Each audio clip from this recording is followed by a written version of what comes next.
सगळ्या जागेवर सांगणारी गोष्ट.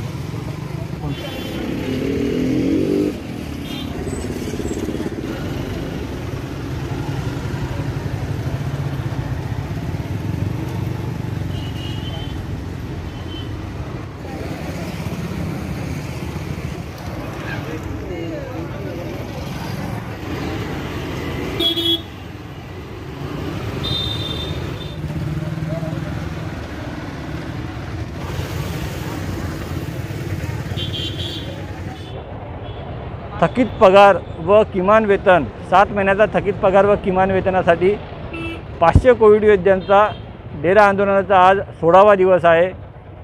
राज्यामध्ये कोरोनाची परिस्थिती थोडीशी संवेदनशील होत असल्यामुळे माननीय मुख्यमंत्र्यांनी जे आवाहन केलं आहे की मीच जबाबदार ही भूमिका घेऊन आपण सगळ्यांना संदेश द्यायचा, कोरोनाच्या विरुद्ध कोरोनाच्या नियमाचं पालन करायचं.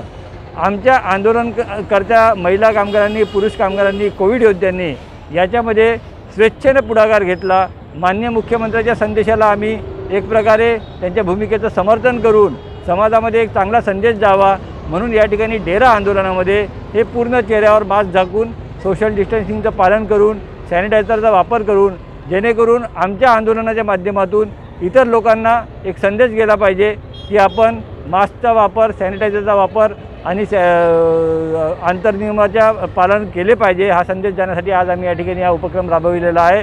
परंतु जोपर्यंत 7 महिन्याचा थकीत पगार जमा होत नाही, किमान वेतन मिळत नाही, तोपर्यंत जनविकास कामगार संघाच्या नेतृत्वात हे डेरा आंदोलन याच ठिकाणी सुरू राहणार आहे. आम्ही आमच्या थकीत पगाराच्या बाबत वारंवार पाठपुरावा केला. कंत्राटी कामगार कायदा 1970 मधील कलम 21 नुसार अशा प्रकारे पगार थकीत ठेवणे हा दंडनीय अपराध आहे. 3 वर्षाची शिक्षा अधिकाऱ्यांना, कंत्राटदारांना होऊ शकते. त्यानुसार पेमेंट ऑफ वेजेस ॲक्टनुसार दर महिन्याला नियमित तारखेला सर्व कंत्राटी कामगार असो की परमनंट असो त्यांना पगार देणे कायद्याने बंधनकारक आहे.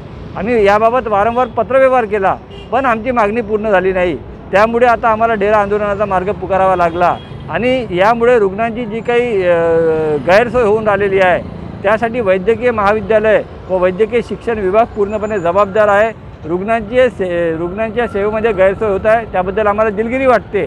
पण वारंवार पत्रव्यवहार करून उपासमारीची वेळ आल्यावर आणि 2 कामगारांचा बळी झाल्यावरही जर कोणी पगार देत नसेल तर 7-7 महिने खायचं काय, काम कसं करायचं हा प्रश्न कामगारांसमोर, खास करून कोविड योद्ध्यांसमोर असल्यामुळे आम्हाला हे डेरा आंदोलन पुकारावे लागले.